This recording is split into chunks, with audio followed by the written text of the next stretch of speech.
Բաքվի ռազմական դատարանում մեկնարկել է Արցախի նախկին պետնախարար բարերար Ռուբեն Վարդանյանի դեմ շինծու մեղադրանքներով հերթական նիստը։ Հիշեցնենք, Վարդանյանի գործը քննվում է Արցախի նախկին ռազմաքաղաքական ղեկավարների գործից առանձնացված։ Շինծու դատավարության գործընթացը մեկնարկել էր հունվարի 17-ին։ Արցախի պաշտպանության բանակի նախկին հրամանատար Ջալալ Հարությունյանի պաշտպան Արսեն Սարդարյանն անդրադառնալով Հարությունյանի դեմ հարուցված քրեական գործին նշել է, որ դատավորը կողմնակալ վերաբերմունք է դրսևորել եւ գործի բազմաթիվ հանգամանքներ պատշաճ չեն դիտարկել մեղադրական որոշում կայացնելուց առաջ։ Փաստաբանները ծավալուն բողոք են ներկայացրել դատարանի կայացրած վճռի դեմ։ Ես եւ իմ գործընկերները 1 տարի տևած դատաքննության ընթացքում ուսումնասիրած ապացույցներին անդրադառնալու, դրանք վերլուծելու, վկայակոչելու խնդիր ունեինք, որն օբյեկտիվ ժամանակ էր պահանջում։ Մենք այսօր բավականին ծավալուն բողոքներ ունենք, որոնք 3 փաստաբաններով առանձին ներկայացրել ենք դատարան, եւ ամեն մի բողոքը կոնկրետ խնդրի է վերաբերում։ Միջինը 30 էջից ավելի, ասել է փաստաբանը։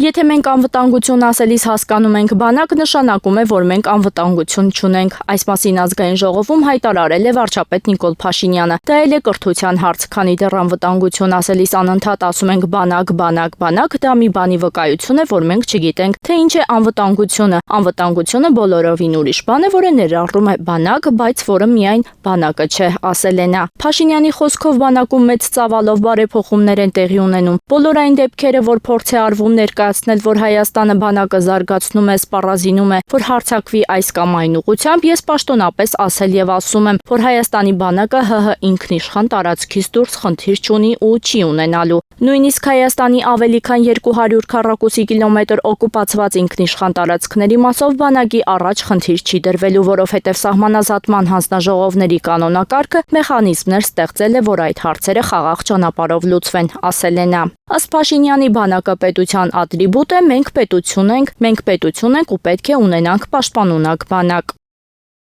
Հակակոռուպցիոն դատարանը 2025 թվականի ապրիլի 9-ին վարույթ է ընդունել գլխավոր դատախազության ապօրինի ծագում ունեցող գույքի բռնագանձման վերաբերյալ հերթական հայցադիմումը, հայտնում են դատախազությունից։ Գլխավոր դատախազության ապօրինի ծագում ունեցող գույքի բռնագանձման գործերով վարչությունը պահանջ է ներկայացրել դատարանին Արարատի մարզի Ավշար համայնքի նախկին ղեկավար Սուրիկ Գրիգորյանից եւ նրան փոխկապակցված անձանցից Հօգուտ Հայաստանի Հանրապետության բռնագանձել 13 անշարժ գույք Ավշար գյուղում, 2 անշարժ գույք Երևանում, 1 անշարժ գույք Նոյակերտում, 1 անշարժ գույք Եղեգնավանում։ Երևանում գտնվող 2 անշարժ գույքի Նոյակերտում, 1 անշարժ գույքի Եղեգնավանում, 2 անշարժ գույքի շուկայական արժեքները, 1 տրանսպորտային միջոց, 1 իրավաբանական անձում մասնակցություն, 1515 ԱՄՆ դոլար փոխառության պահանջի իրավունք, ավելի քան 587 միլիոն 350 հազար դրամ։